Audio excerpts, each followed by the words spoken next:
At 4:32 a.m. on July 20th, 1944, Private First Class Thomas Harlow lay prone in wet grass 200 yards ahead of American lines, watching a German artillery observer through the scope of a rifle that wasn't supposed to be there.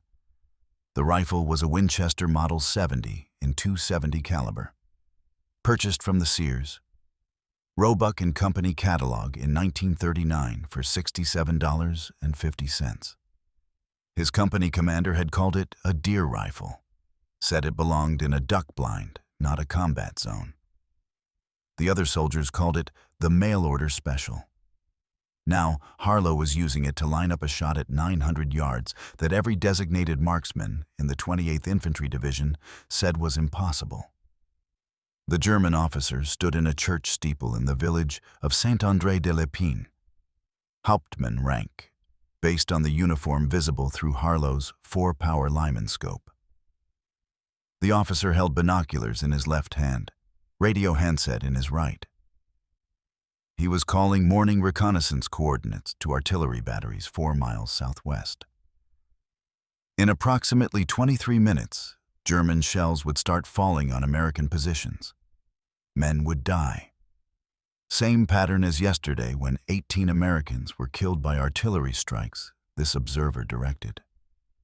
Dawn mist hung 3 feet off the ground. The air smelled like turned earth and cordite from previous days' shelling. Harlow could hear distant German radio chatter echoing from the steeple, static and clipped consonants. His hands worked a pencil across paper torn from a field manual. Wind calculation. Bullet drop compensation. The math had to be perfect. 1 shot, no follow-up. Firing would reveal his position. Miss and German machine guns would bracket the abandoned farm shed he was using for cover. Miss and Americans would keep dying. The Winchester lay on a wool blanket folded 3 times. Stable shooting platform, single cartridge loaded in the chamber, safety off. Harlow's breathing slowed to 8 breaths per minute. Heart rate 54 beats per minute. He'd calculated windage at 7 miles per hour, right to left. Calculated bullet drop at 66 inches. Now he aimed what looked like 5.5 feet above the German officer's head and 2 feet to the right. Through the scope, the target looked smaller than a thumbnail at arm's length. Harlow squeezed the trigger. The Norman hedgerows created a tactical nightmare that no American doctrine had prepared for. The French called them bocage. Earthen walls 4 to 8 feet high, topped with dense vegetation. Ancient field boundaries dating back centuries. They divided the countryside into a maze of small enclosures every 100 to 200 yards.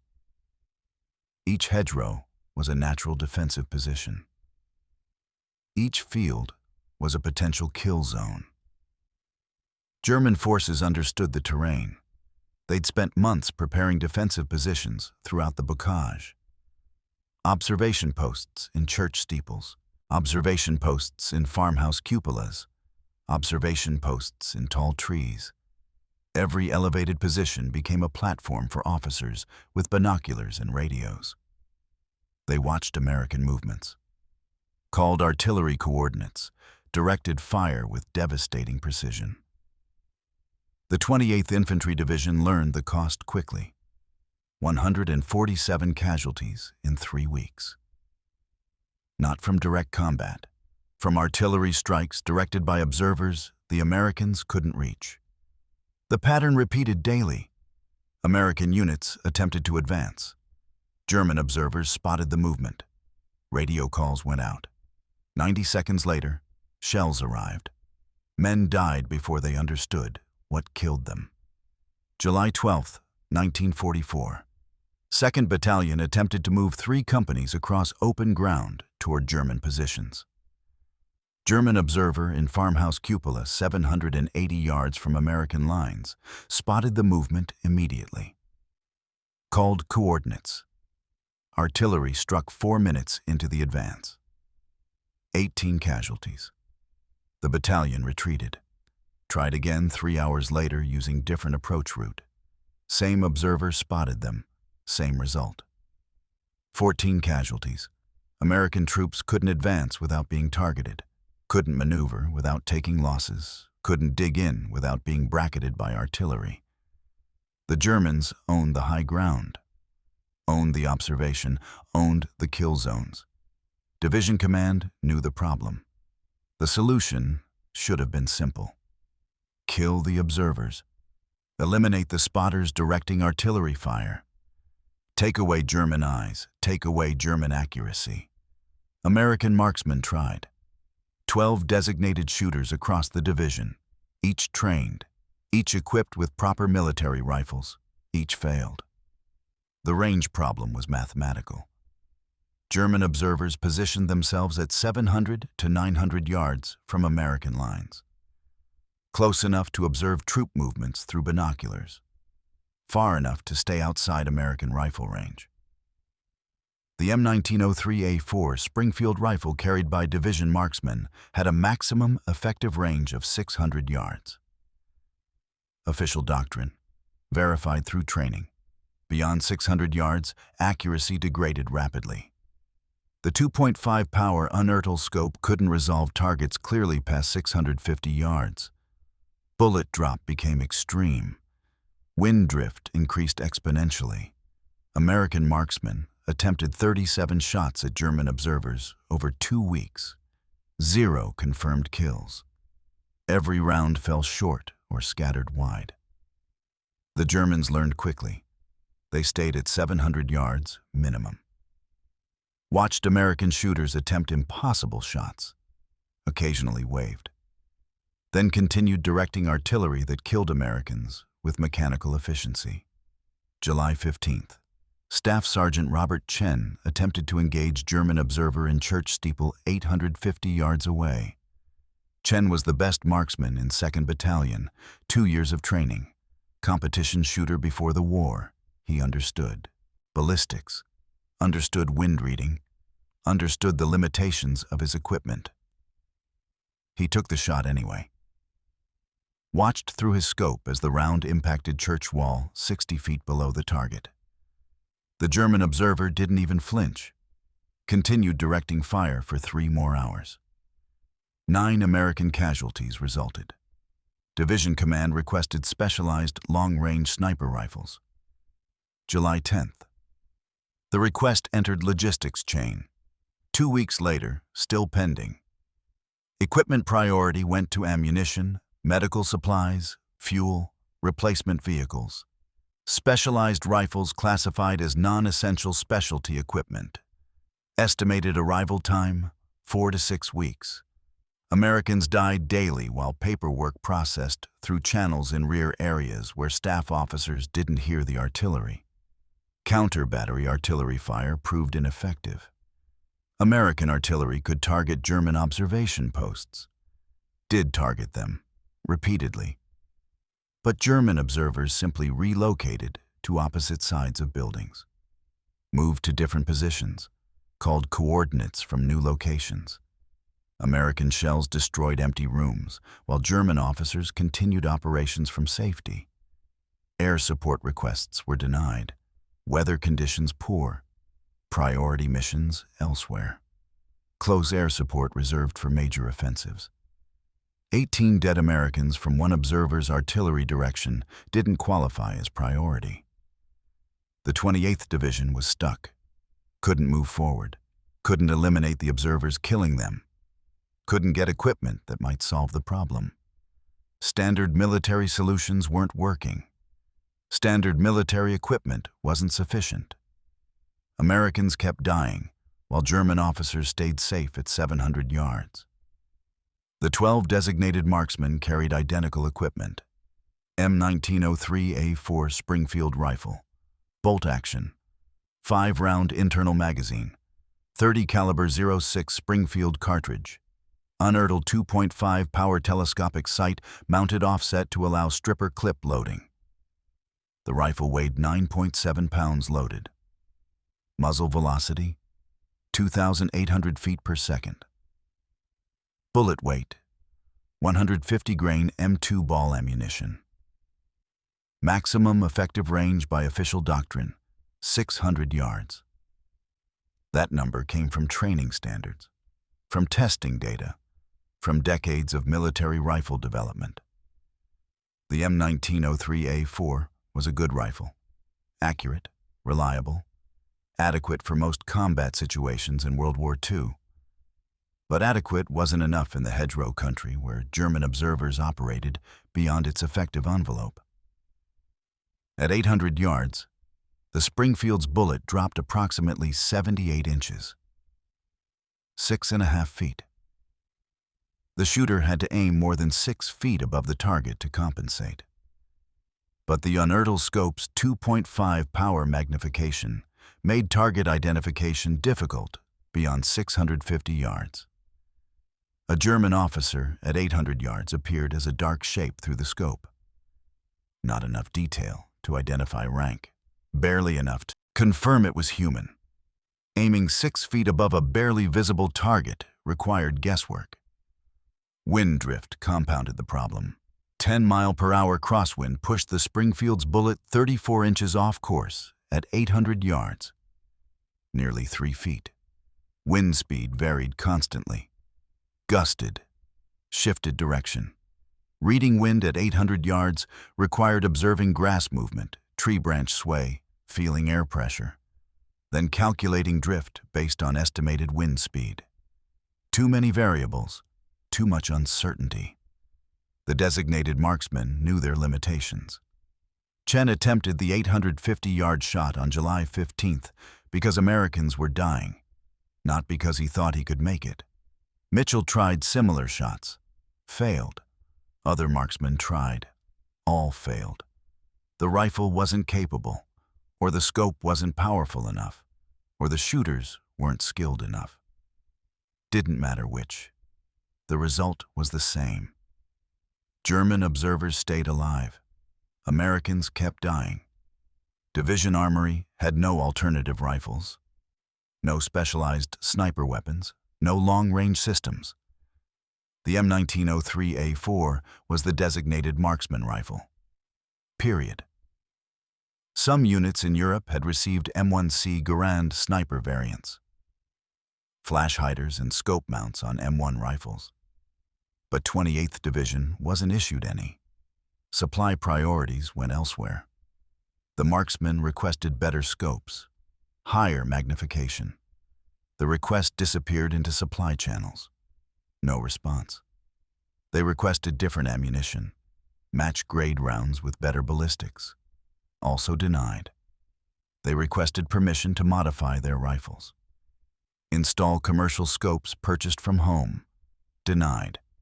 Modifications voided warranties, violated regulations. Army equipment would be used as Army equipment was designed. So the marksmen kept trying with inadequate tools, kept attempting impossible shots, kept watching Germans direct artillery fire from ranges they couldn't reach, kept counting American casualties, kept failing. Thomas Harlow grew up in Missoula, Montana. Born 1916. His father worked as hunting guide in the Bitterroot Mountains. Harlow started hunting at age 12. Deer first, then elk. By 18, he was taking elk at ranges exceeding 1,000 yards. The Bitterroot Mountains required long-range shooting, steep terrain, deep valleys, shots across canyons, average distance 600 to 900 yards, sometimes more. Hunters who couldn't shoot at distance didn't eat. Harlow learned by necessity, learned bullet trajectory, learned wind reading, learned elevation compensation, spent hours calculating drop charts for different ranges, practiced judging wind speed by watching grass movement, tree sway, feeling air pressure on his face. Montana elk hunting taught lessons military marksmanship training didn't cover. How to estimate range without instruments, how to calculate bullet drop by feel, how to read terrain wind patterns, how to account for uphill and downhill angle shots, how to remain motionless for hours waiting for perfect conditions, how to take one shot and make it count because elk spooked after the first round. 1939. Harlow saved wages from logging work. Ordered a rifle from the Sears, Roebuck and Company catalog. Winchester Model 70, 270 Winchester caliber, 24-inch barrel. Lyman Alaskan 4-power scope. Total cost, $67.50. Approximately $1,450 in 2024 currency. The Winchester Model 70 was a civilian hunting rifle. Bolt action, 5-round magazine, controlled round feed system, 3-position safety, smooth action, accurate barrel. The 270 Winchester cartridge was designed for flat trajectory. 130 grain bullet at 3,060 feet per second muzzle velocity, faster than the Springfield's 30 caliber .06. Flatter trajectory, less wind drift at long range. Harlow spent 2 years learning that rifle. Developed personal drop charts, calculated holdover for ranges up to 1,200 yards, hand-loaded ammunition for consistency, weighed each powder charge, measured each cartridge. The rifle became an extension of his body. He knew exactly where it would place bullets at any range in any wind. 1939 through 1941.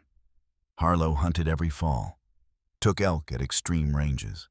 1,000 yards, 1,100 yards, one-shot kills. Other hunters said his shots were impossible, said he was lucky. Harlow didn't argue, just kept making the shots, just kept proving mathematics worked when you did the calculations correctly. December 19th, 41. Pearl Harbor changed everything.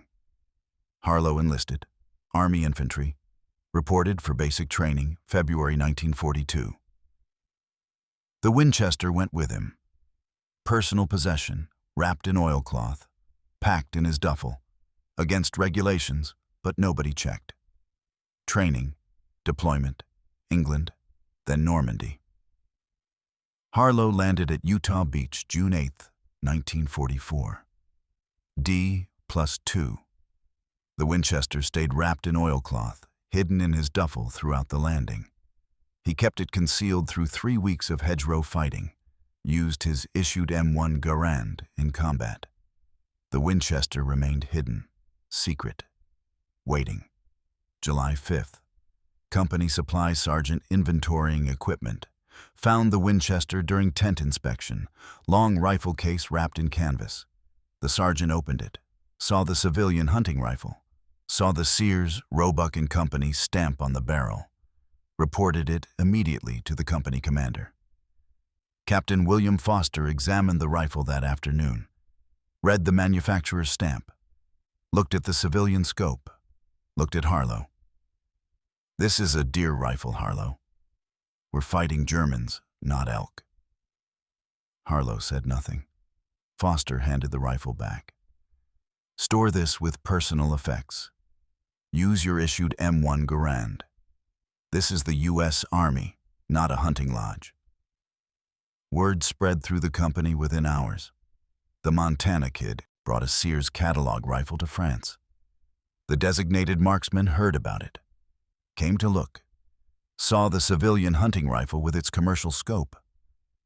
The mockery started immediately.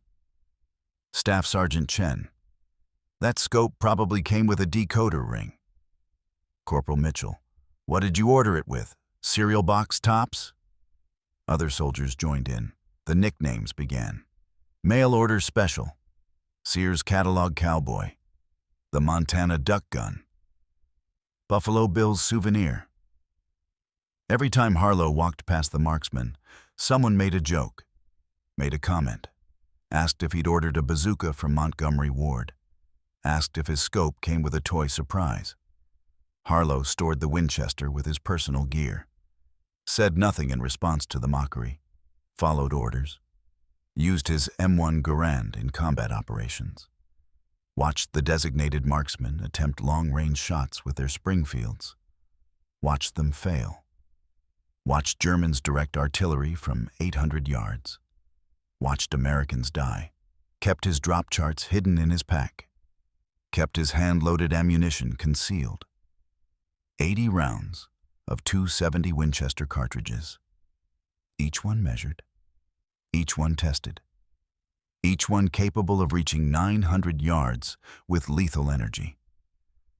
Waited for the moment when someone would be desperate enough to let him try. That moment came July 19th, when 18 Americans died in one day from artillery directed by an observer nobody could reach. July 19th, 1944 started badly and got worse. 6:15 a.m., German artillery struck American forward positions. 3 killed instantly, 7 wounded. The shells came from batteries 4 miles southwest. Coordinates called by the observer in Saint-André-de-la-Pine church steeple. 900 yards from American lines. Untouchable. 9:42 a.m. Artillery strike on supply truck moving ammunition to forward positions. 4 killed, 2 wounded. The truck exploded. Ammunition cooked off for 20 minutes. Black smoke visible for miles. Same observer, same radio calls, same coordinates delivered with mechanical precision. 2:30 p.m. Artillery strike on American mortar team, preparing to fire on German positions. 5 killed, 3 wounded. Direct hit. The Germans knew exactly where the mortar team was positioned. Knew because the observer watched them set up. Called the coordinates. Directed the fire. 5:17 p.m. Artillery strike on aid station treating wounded from previous attacks. 6 killed, 8 wounded. Medics, wounded soldiers. Men who couldn't fight back. The observer didn't care. Medical tent was American position. American positions received artillery.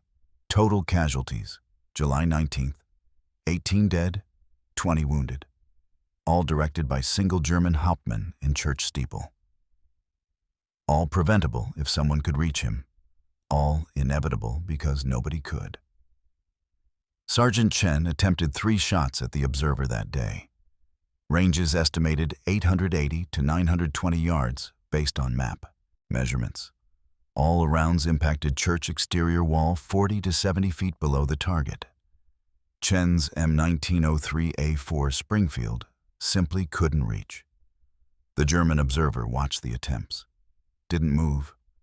Didn't take cover. Knew he was safe. Continued calling coordinates. The frustration in American lines was physical. Men could see the church steeple, could see the observer occasionally moving in the bell tower, could watch him killing Americans. Couldn't do anything about it. Couldn't reach him. Couldn't stop him. Just had to watch and die.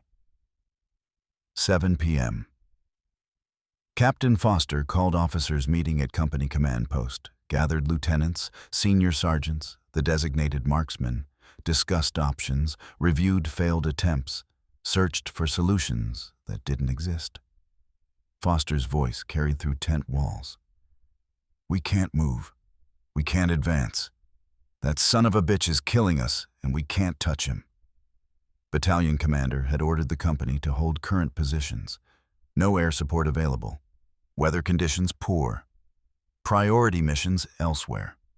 Counter-battery artillery fire had been attempted. Failed. German observers simply moved to opposite side of steeple when American shells approached. Returned to original position when firing stopped. Smart. Adaptive. Alive. Foster slammed his hand on the map table. Our marksmen can't reach him. Our artillery can't kill him. We don't have air support. What options do we have left? Nobody answered. There were no options. Just 18 dead Americans and 1 German observer who would kill more tomorrow. 7:30 p.m. Harlow approached the command post, stood outside the tent entrance, waited for permission to enter. Foster saw him through the open flap. What is it, Harlow? Sir, request permission to engage the observer. Foster looked confused. You're not a designated marksman? No, sir, but I can make the shot. With what? Your M1 Garand? No, sir, with my Winchester. Silence inside the tent, then laughter. Foster laughed first. Lieutenant Thomas Barnes joined in. The other officers smiled. Even Chen, who'd failed 3 times that day, couldn't help smirking. Foster walked to the tent entrance, looked at Harlow directly. "You want to use your Sears catalog rifle against a German officer?" "Yes, sir." "Harlow, our trained marksmen with military rifles can't reach him. Chen's tried 3 times today. What makes you think a civilian hunting rifle will work?" "Sir, the Winchester has advantages over the Springfield. The .270 caliber has flatter trajectory than .30 caliber .06. My scope has 4 power magnification instead of 2.5. I've made shots at 900 yards before, in Montana, on elk." Barnes interrupted. "Maybe he'll order a bazooka from Montgomery Ward next." More laughter. Harlow tried to explain. Started describing ballistics, muzzle velocity, bullet drop compensation, wind drift calculations. His 10 years of long-range shooting experience in Bitterroot Mountains. His documented success at 1,000-plus yard shots. Foster raised his hand, cut him off. "Request denied. Use your issued weapon." "Sir, I can—" "This isn't a hunting trip. It's a war. I need soldiers following doctrine, not cowboys playing Daniel Boone." "Dismissed." Harlow stood at attention for 3 seconds, then turned and left. The laughter followed him across the compound. He heard Barnes say something about mail-order heroes. Heard more laughter. Kept walking. Returned to his foxhole position. Sat in darkness. Watched the church steeple silhouetted against evening sky. 900 yards. The German observer was probably sleeping. Would wake tomorrow morning. Direct more artillery. Kill more Americans. And nobody with authority would do anything, because regulations said civilian rifles weren't proper military equipment. Harlow made his decision at 9:30 p.m. Regulations could go to hell. Americans were dying. 11 p.m. Harlow retrieved the Winchester from his concealed storage location. Canvas case hidden beneath other equipment. He'd kept it wrapped and protected since landing in Normandy. Now he unwrapped it. The rifle emerged in perfect condition. No rust, no damage. Action smooth, barrel clean. He sat in his foxhole with a wool blanket draped over his position. Blocked light. Worked by filtered flashlight. Cleaned the rifle completely. Wiped down barrel. Checked scope alignment. Adjusted parallax setting for 900-yard focus. The scope glass was clear. No internal moisture, no scratches. The Lyman Alaskan was civilian equipment, but built to withstand Montana winters.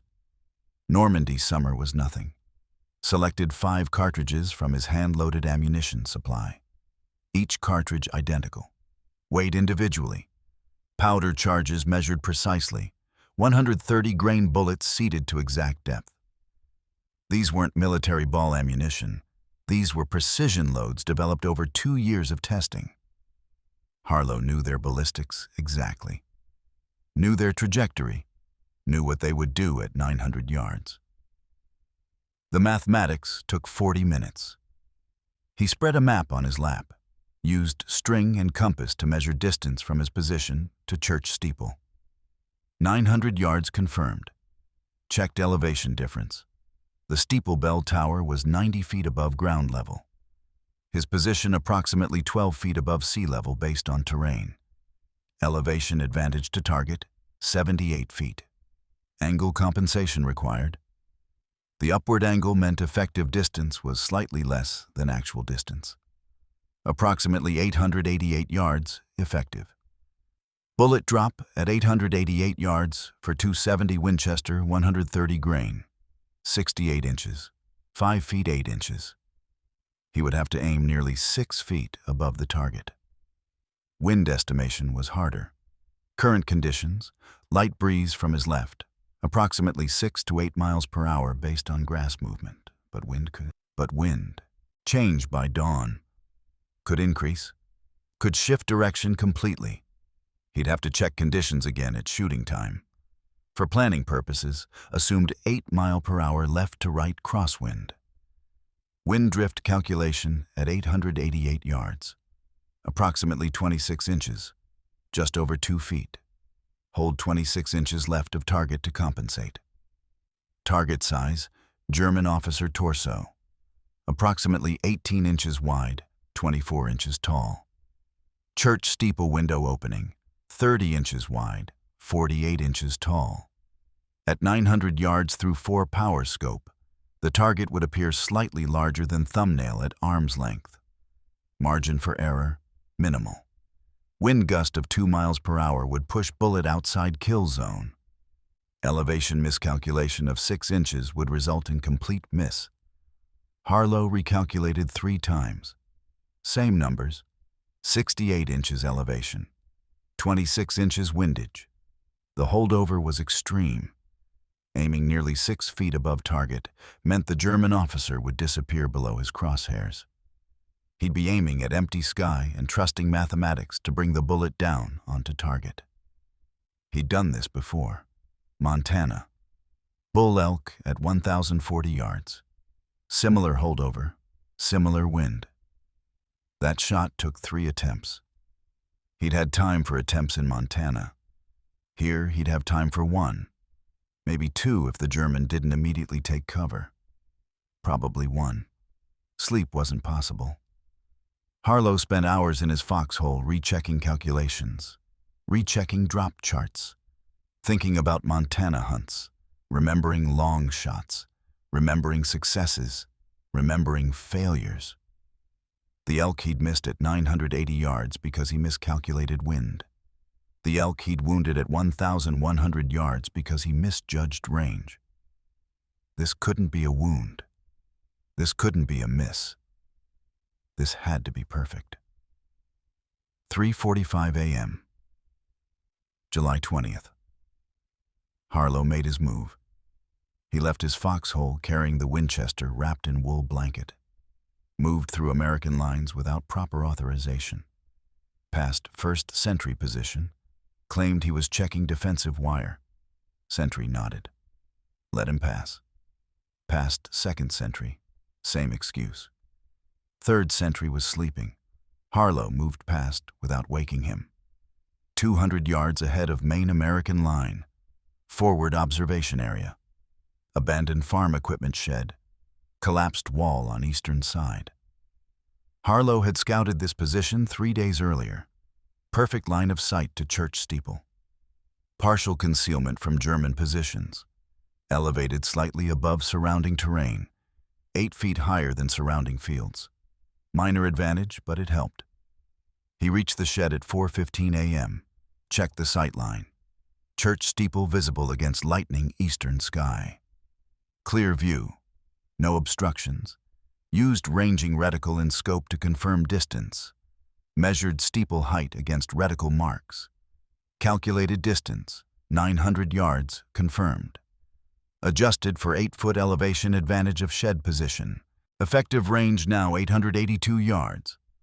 Recalculated bullet drop, 66 inches, 5 feet 6 inches. Cleared debris from firing position. Folded wool blanket 3 times. Created stable rest. Positioned Winchester on blanket. Prone shooting position. Left elbow planted firmly. Right hand on grip. Cheek pressed against stock. Eye aligned with scope. The position felt solid. Felt stable. Same position he'd used for 1,000-yard elk shots in Montana. Checked scope for problems. Glass clear. No moisture. Reticle sharp. Focus good. Adjusted parallax 1 final time for 900-yard distance. Perfect clarity. Loaded single cartridge into chamber. Closed bolt smoothly. Safety on. Other 4 cartridges in his shirt pocket. Accessible for follow-up shots if needed. Probably wouldn't be needed. First shot would either kill the German or reveal Harlow's position. Either way, opportunity for follow-up shots unlikely. Waited. Dawn came slowly. Sky lightened gradually from black to dark blue to pale blue. Stars disappeared. Details emerged from darkness. The church steeple became more visible. Individual stones in the tower wall. The bell tower window. Dark opening 48 inches tall. 4:32 a.m. First light reached bell tower. German observer appeared in window. Wehrmacht uniform. Hauptmann rank insignia visible through scope at 4 power magnification, binoculars in left hand, radio handset in right hand. The officer was making morning reconnaissance report. Calling coordinates for early artillery strikes. American positions would be shelled within 20 minutes unless someone stopped him. Harlow watched through the scope. The German officer was completely unaware, completely safe. 900 yards from American lines, beyond American rifle range, beyond danger. He stood in window fully exposed. Why wouldn't he? Nobody could touch him. Wind check. Harlow looked away from scope, watched grass movement in fields between his position and church. Grass bending left to right. Wait, left to right. Not right to left like he'd calculated last night. Wind direction had reversed. Completely opposite from evening conditions, now coming from right instead of left. Recalculated immediately. Right to left wind meant hold opposite direction. 8-mile-per-hour wind, right to left. At 882 yards, 24 inches drift. Hold 24 inches right instead of left. Complete reversal of original plan. Harlow adjusted aim. Positioned crosshairs 66 inches above German officer's visible position, 24 inches to the right. The German officer disappeared completely below crosshairs. Harlow was aiming at empty sky 6 feet above and 2 feet right of the target. Trusting mathematics. Trusting 10 years of Montana hunting. Trusting hand-loaded ammunition and a $67.50 rifle from Sears catalog. Watched grass. Waited for wind gust to pass. Grass returned to steady angle, consistent bend. No gusting. Steady 8-mile-per-hour wind. Breathing slowed. 8 breaths per minute. Heart rate 54 beats per minute. Crosshairs steady on empty air. German officer invisible below sight picture. This was insane. This violated every military regulation. This could end his career. This could get him court-martialed. Americans were dying. Harlow squeezed trigger between heartbeats. The Winchester recoiled against his shoulder. Sharp kick, familiar. The report echoed across hedgerow country. Loud. Germans would hear it. Would know someone fired. Location wouldn't be immediately obvious, but they'd search. Harlow didn't move. Kept scope on target. Watched. Bullet flight time at 882 yards. Approximately 1.1 seconds. Muzzle velocity 3,060 feet per second. Velocity decreased during flight. Average velocity roughly 2,400 feet per second. Distance 882 yards equals 2,646 feet. Time equals distance divided by velocity. 1.1 seconds. 1.1 seconds felt like 10 seconds. Harlow watched bullet vapor trail through scope.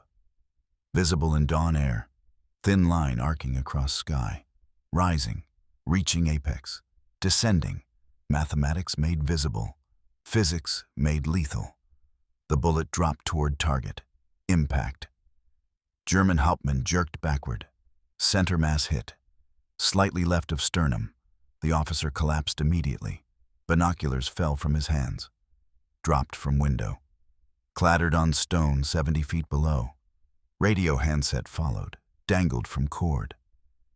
The German officer was down. Not moving. Dead or dying. Harlow watched for 5 minutes.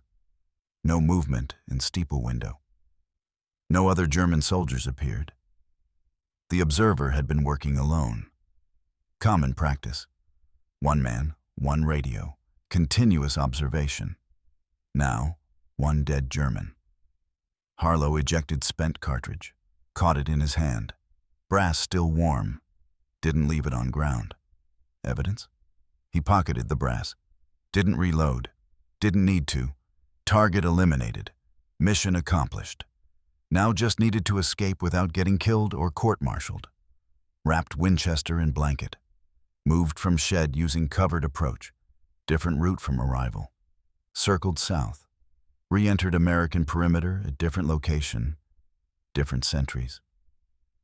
They saw soldier returning from patrol. Didn't question it. War made men move at odd hours for odd reasons. Harlow reached his foxhole at 5:17 a.m. Concealed the Winchester. Sat down, waited, listened. No German artillery fire. First morning in 3 weeks without dawn shelling. Silence felt wrong, felt empty. Men started noticing around 6:30 a.m. Officers emerged from command posts looking confused. Where were the shells? Why wasn't German artillery firing? Harlow said nothing. Just sat in his foxhole cleaning his fingernails with knife, waiting for someone to figure out what happened. By 7:40 a.m., they had figured out something was wrong. Sent patrol to investigate German positions, check why artillery had stopped. Scout team moved forward cautiously, reached church, climbed steeple, found German Hauptmann dead in bell tower. Single gunshot wound, center mass. Death estimated 5 hours earlier, 4:30 a.m. approximately. Same time dawn began. The patrol brought back German maps, artillery plotting tables, coordinate references, radio call signs, intelligence goldmine. But mainly they brought back confirmation. The observer was dead. The man who'd killed 18 Americans yesterday was dead. The artillery that had been falling daily had stopped. Someone had killed him. Question was, who? 9:15 a.m. Scout team returned with their report. Captain Foster gathered officers and designated marksmen at command post. Read patrol findings aloud. German Hauptmann found dead in Saint-André-de-la-Pine church steeple. Single gunshot wound. Center mass. Death estimated 04:30 hours. Radio equipment intact. Maps recovered. Artillery plotting tables showing American positions. The observer who'd killed 18 men yesterday was dead. Foster looked at his marksmen. Which one of you made that shot? Sergeant Chen shook his head. Sir, we didn't engage this morning. Range was still too great for our Springfields. Corporal Mitchell. None of us fired at the steeple today, sir. Foster's confusion was visible. Then who killed the German observer? Silence.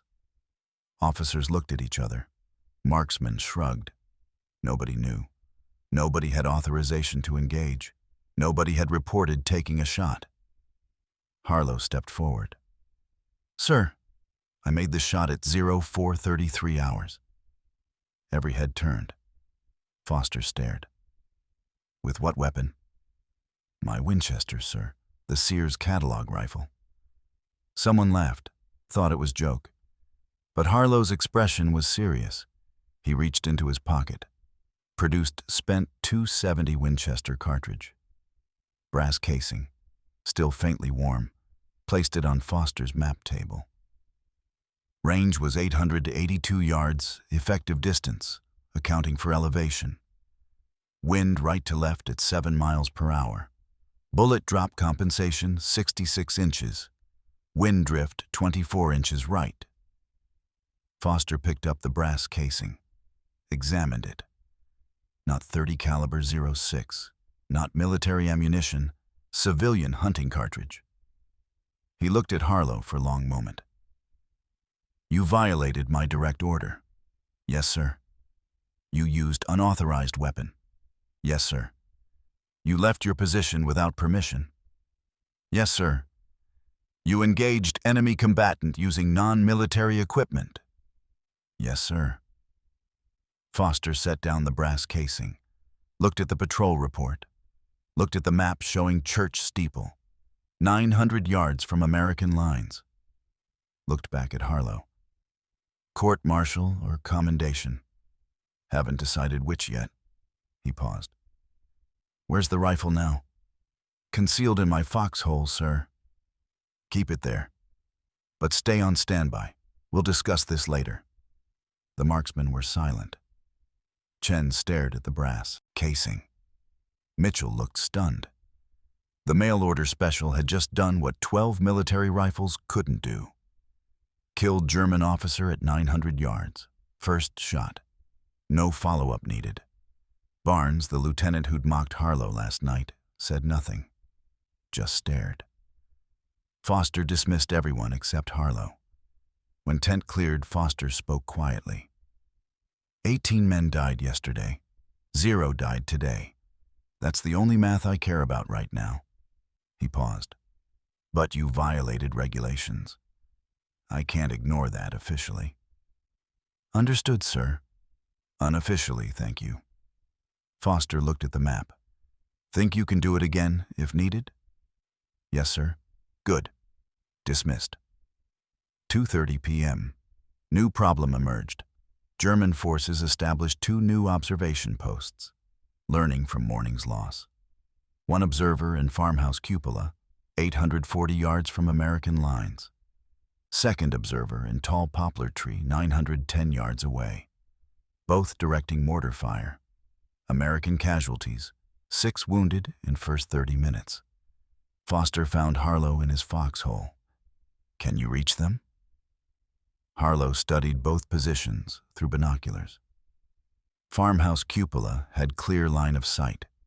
Minimal wind interference. Good target. Poplar tree was harder. Swaying branches. Unstable platform for German observer, but visible. Yes, sir. Both targets are viable. You're authorized. Do it. 3:15 p.m. Harlow moved to same firing position. Abandoned shed. Same setup. Winchester on folded blanket. This time he wasn't worried about court-martial. Had authorization. Official approval. Just needed to make the shots. Farmhouse first. 840 yards. German Oberleutnant visible through cupola window. First lieutenant rank. Binoculars raised. Studying American positions. Calling coordinates into radio.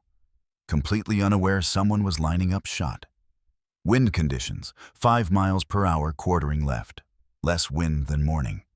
Easier calculation.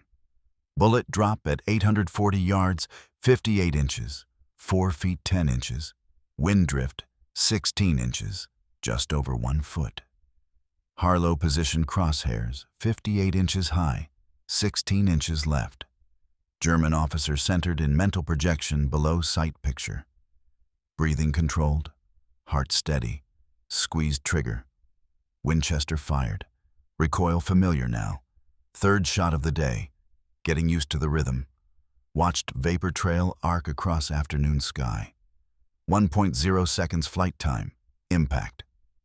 German Oberleutnant struck upper chest, jerked backward, fell out of visibility inside cupola. Dead or dying. Didn't matter which. Radio went silent. Mortar fire from that sector stopped. 1 down, 1 remaining. Harlow cycled bolt, ejected spent brass, caught it, pocketed it, loaded fresh cartridge. Turned attention to poplar tree. 3:47 p.m. Tree observer was harder target. 910 yards, German Feldwebel, sergeant rank. Positioned in tree crotch, approximately 35 feet above ground. Partially concealed by branches. Tree swaying in wind. Approximately 8 inches horizontal movement at observer's position. Branches created gaps. Narrow windows of visibility. Bullet could deflect off branch. Could miss completely. Harlow watched for 12 minutes. Studied swaying pattern. Trees don't sway randomly. They move in rhythm. Wind pushes, tree bends, wind releases, tree returns. Predictable cycle. Just needed to time shot between movements. Bullet drop at 910 yards. 70 inches, 5 feet 10 inches. Wind drift with 8-mile-per-hour wind at elevation, 28 inches. Just over 2 feet. More wind at tree height than ground level. Had to account for that. German observer leaned right, checking American positions through binoculars. Movement exposed his left side. Torso visible through gap in branches. Tree momentarily stable between wind gusts. 2-second window, maybe 3. Harlow fired. Watched bullet track. Vapor trail visible. Rising. Descending. Threading between branches. Narrow gap. 6 inches clearance maybe. Bullet passed through. Struck German Feldwebel left rib cage. Observer fell from tree. 35-foot drop. Body landed in open field. Visible through binoculars. Not moving. Confirmed kill. 2 shots. 2 kills. Both over 800 yards. Both first shot hits. Harlow returned to American lines at 4:30 p.m. Foster was waiting. Results? 2 confirmed kills, sir. Farmhouse observer and tree observer. Both eliminated. Mortar fire has stopped. Good work. Foster paused. You realize what you just did? Eliminated 2 German observers, sir. You eliminated 3 German officers in 1 day. At ranges our designated marksmen can't reach, using a rifle you bought from a catalog. Foster shook his head. I don't know whether to promote you or have you committed for psychological evaluation. Sir, I just shoot where the math tells me to shoot. Keep your rifle ready. Something tells me we'll need you again. July 20th, 1944. Final tally. 3 German officers dead. Ranges, 882 yards, 840 yards, 910 yards. 3 shots, 3 kills, 0 misses. American casualties from German artillery, 0 after 0 for 33 hours. First day in 3 weeks without artillery deaths. The Sears catalog rifle worked. The mockery stopped. July 21st. German command noticed the pattern. 3 observation officers dead in 1 day. All killed by long-range fire. All beyond standard American rifle range. German intelligence concluded, American sniper operating at extended distance. Someone with specialized rifle, someone dangerous. German response was logical. Increase observation distance. If Americans could reach 900 yards, German observers would operate at 1,000 yards. 1,100 yards, ranges they believed exceeded any American capability. Safety through distance. 10:30 a.m. New German observer appeared. Factory. Chimney complex 2 miles northeast of American positions. Distance, 1,040 yards. The chimney stood 120 feet tall. Highest elevation in sector. Perfect observation platform. German lieutenant positioned at top with binoculars and radio. German command was confident. 1,040 yards. Impossible range. The American sniper couldn't reach that far. Foster received report at 11:15 a.m. Climbed observation post with binoculars. Saw German observer clearly silhouetted against sky. Too far for Springfield rifles. Too far for anything in American inventory. Except maybe one thing. He found Harlow cleaning his Winchester. We've got another one. Factory chimney. But he's at 1,040 yards. Harlow pulled out his drop chart. Studied calculations. 270 Winchester at 1,040 yards. Bullet drop, approximately 88 inches, 7 feet 4 inches. Wind drift in 10 mile per hour wind, 38 inches, just over 3 feet. Muzzle velocity 3,060 feet per second. Velocity at target, approximately 1,600 feet per second. Still supersonic, still lethal energy. I can make the shot, sir, but I need perfect conditions. No wind gusts, clear air. Might take time to get the right moment. We'll wait for your window. Harlow spent 2 hours watching. Wind conditions varied. Gusting between 6 and 12 miles per hour. Inconsistent. At 1,040 yards, wind variation meant difference between hit and miss of 4 feet. Couldn't risk shot in variable wind. Had to wait. 2:15 p.m. Wind dropped. Steadied at 4 miles per hour from left. Consistent. No gusting. Clear visibility.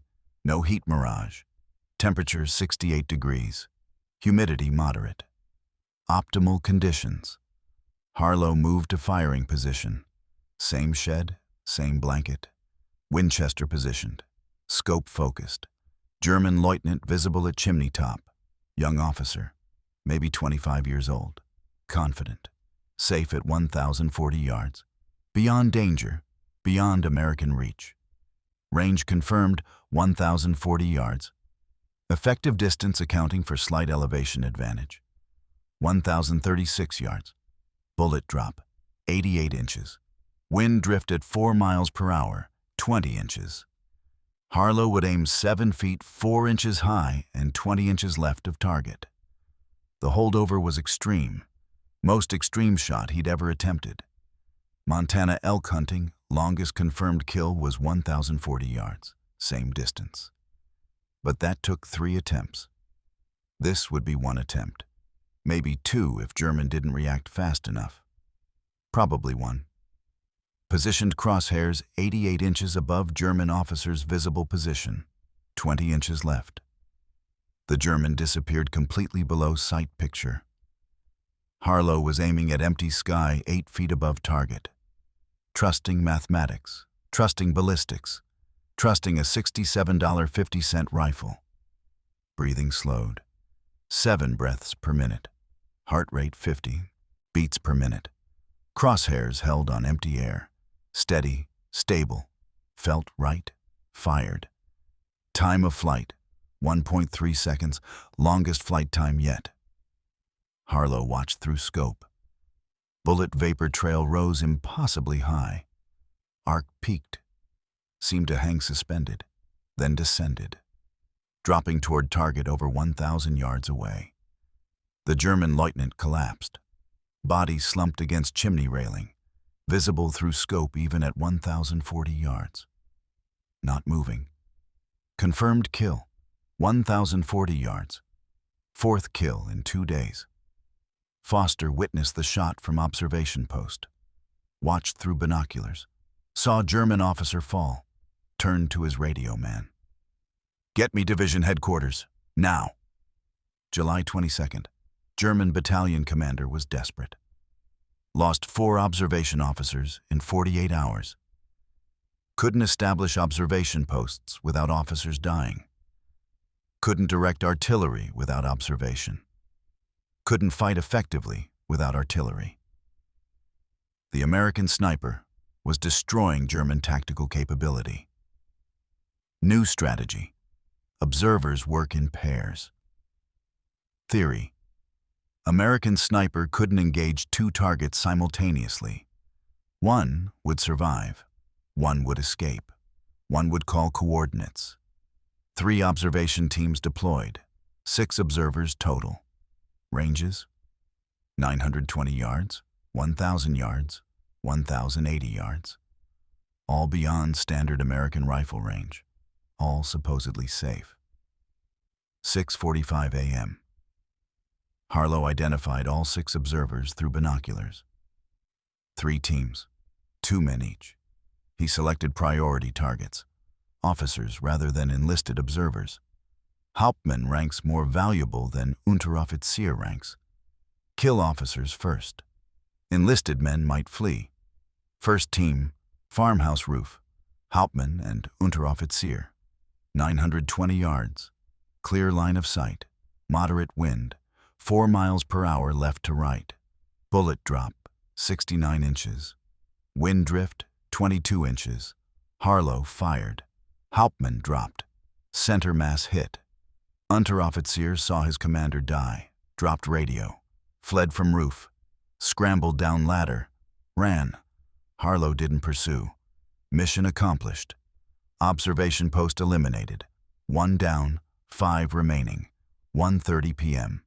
Second team, warehouse roof. 2 Oberleutnants, first lieutenants, both with binoculars. 1,000 yards exactly. Wind increased to 7 miles per hour. More challenging shot. Bullet drop, 82 inches. 6 feet 10 inches. Wind drift, 30 inches. 2.5 feet. First kill, clean hit. Center mass. Officer collapsed. Second Oberleutnant saw partner die. Dove for cover behind roof parapet. Smart. Stayed hidden. Minutes passed. 5 minutes. 8 minutes. Harlow waited. Patient. Montana elk hunting taught patience. Wounded elk hide. Wait long enough, they expose themselves, checking if danger passed. Minute 12. Second Oberleutnant lifted head above parapet.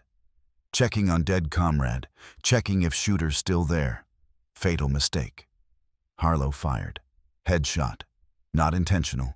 Aimed center mass, but officer was crouched. Bullet struck head instead of chest. Result same. Confirmed kill. 2 teams eliminated. 4 observers dead. 2 remaining. 4:20 p.m. Third team, church bell tower.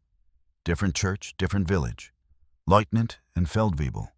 1,080 yards, maximum range of the day. Late afternoon light. Shadows lengthening. More difficult visibility.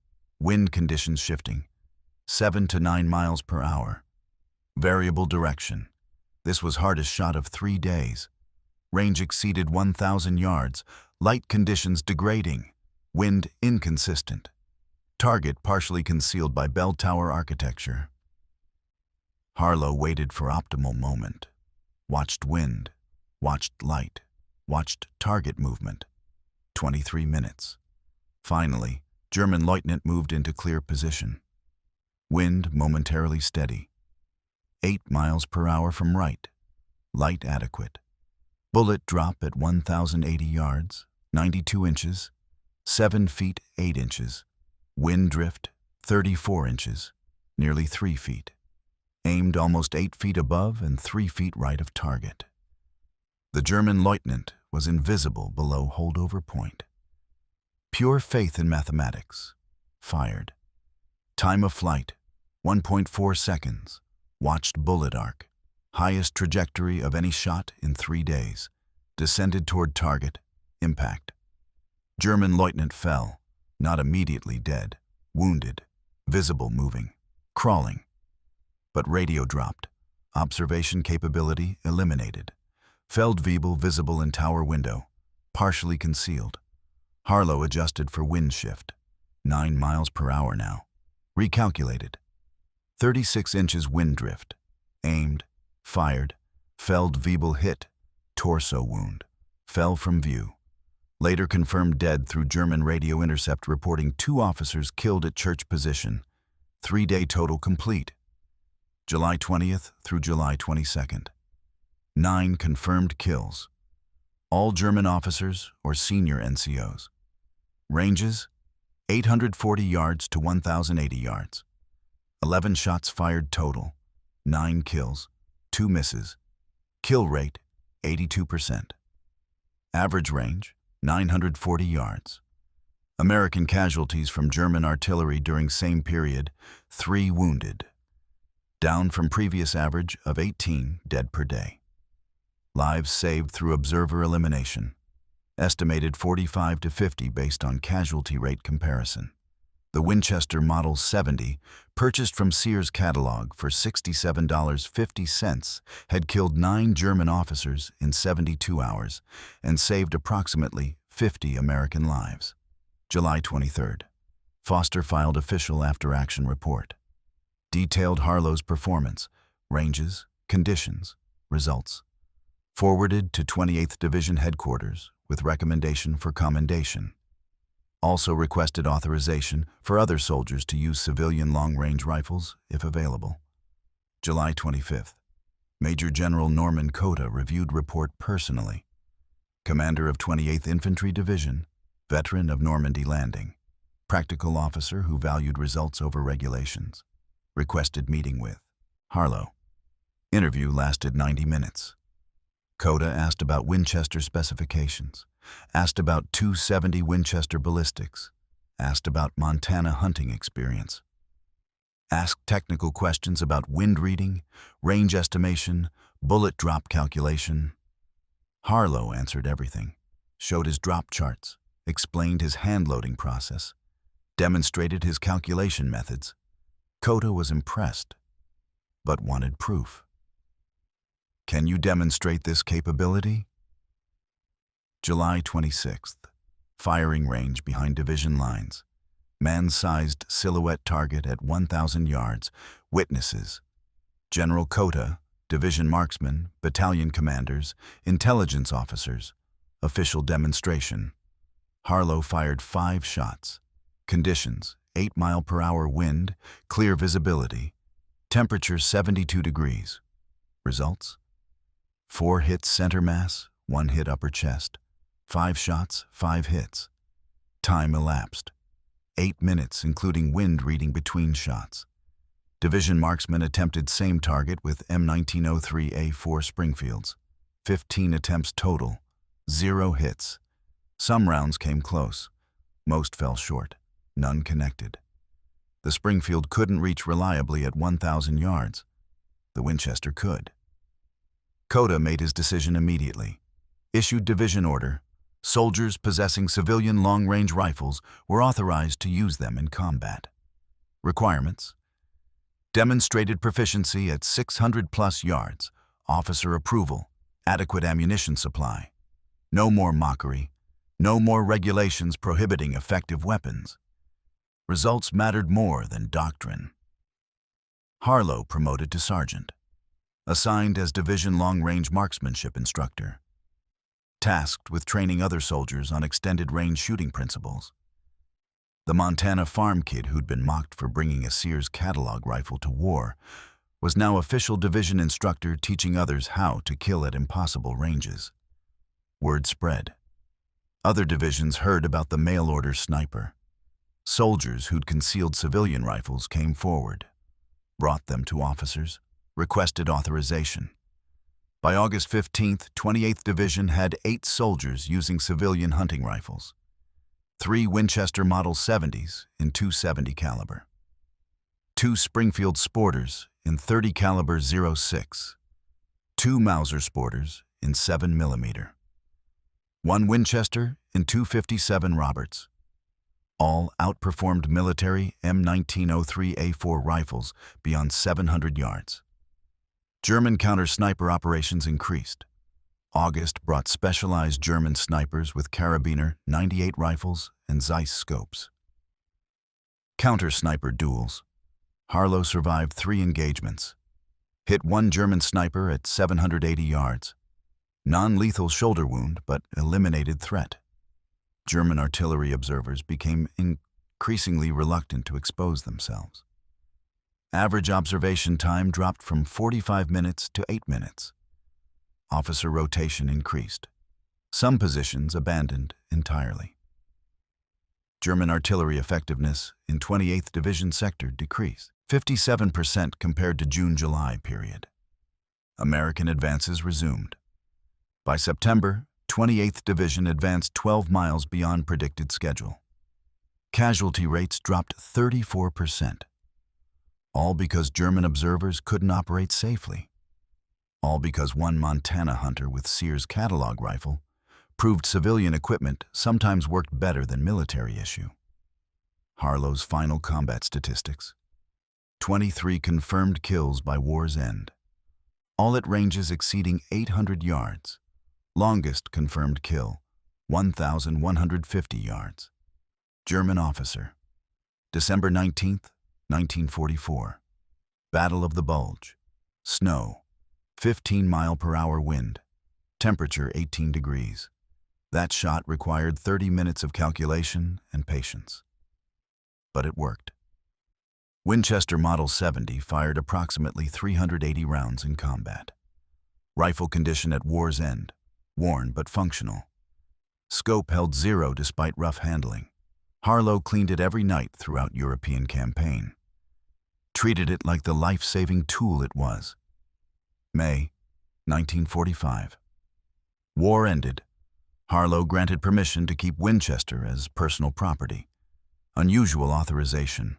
Most bring-back weapons were captured enemy equipment. But General Cota personally signed paperwork.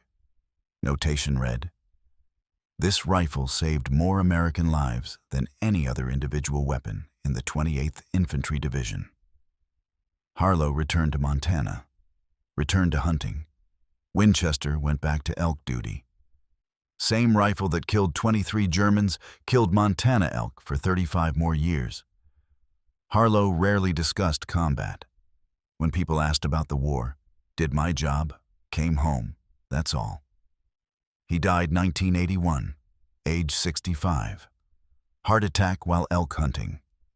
Winchester passed to his son. Rifle still functional, still accurate, still family heirloom. The military learned. Post-war analysis studied civilian rifle effectiveness. Conclusions influenced future sniper rifle development. Modern military sniper programs incorporated lessons from Harlow's success. The mockery turned into doctrine. Sometimes the best solutions don't come from headquarters. Sometimes they come from soldiers who know their tools. Sometimes a $67.50 rifle from a mail-order catalog works better than official military equipment. Sometimes you just have to ignore the mockery and take the shot. 120 American soldiers lived because Thomas Harlow brought his hunting rifle to war. That's the only number that mattered. If this story moved you, hit that like button. Every like helps us share these forgotten stories. Subscribe and turn on notifications. We're rescuing more stories like this every week. Drop a comment and tell us where you're watching from. Texas, Germany, Montana. Tell us if someone in your family served. Let us know you're here. These men deserve to be remembered. You're helping make that happen. Thank you for watching. Thank you for keeping their stories alive.